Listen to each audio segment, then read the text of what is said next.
Moscow's official geopolitical rhetoric continues to teeter between apocalyptic predictions for the West, which no longer scare anyone, and the blatant use of aggressive criminal underworld slang.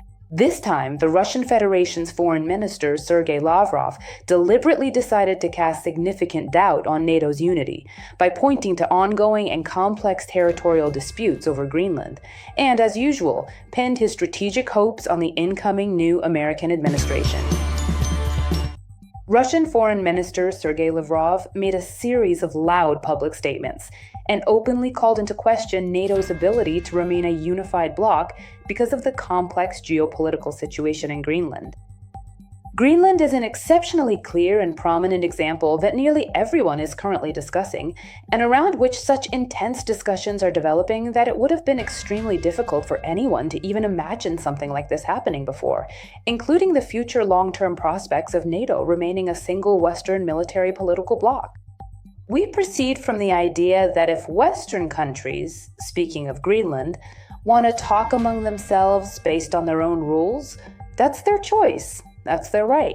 But we will conduct business with our partners, with all partners from the countries of the global majority, and among Western countries who are interested in talking with Russia and discussing specific mutually beneficial projects, said Sergei Lavrov. He further emphasized and pointed out that the Trump administration continues to stand as the singular Western force that demonstrates a sincere and profound commitment to bringing a resolution to the Ukrainian conflict. Such a position, this willingness and understanding of the need to fully take into account the interests of a partner, is clearly reflected in the approaches of Donald Trump's administration to the Ukrainian settlement.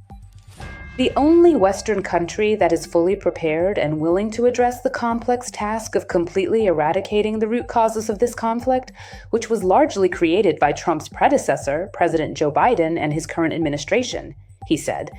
The Russian foreign minister also described the upcoming 25th year as being exceptionally busy and significant. And he noted that the opening stretch of the 26th year, which has just begun, could break records for its impact.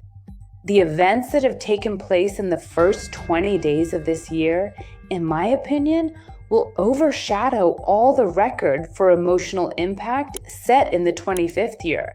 I hope we can engage in a comprehensive and thorough discussion regarding this matter, Lavrov stated during the official press conference. Moreover, you could say, to put it in the common language of the streets, Lavrov responded sarcastically that if the West wants to talk among themselves according to their own rules, that's their right. But Russia, which, let me remind you, has already been waging a bloody war against Ukraine for 4 years, according to Lavrov, will speak based on the principles of equality, he emphasized. Meanwhile, U.S. President Donald Trump continues to taunt the civilized world. On his social network Truth Social, he posted a drawing in which he plants the U.S. flag on Greenland, which is marked as American territory as of 2026. He emphasized that the United States is the most powerful country in the world.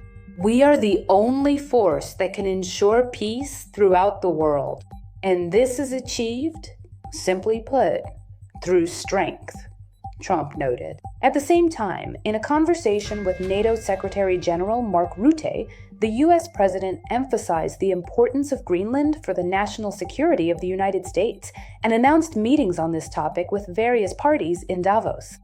According to Trump, the phone conversation with Rutte was very good. I agreed to a meeting of various parties. As I have already made clear to everyone, Greenland is extremely important for national and global security. There can be no turning back.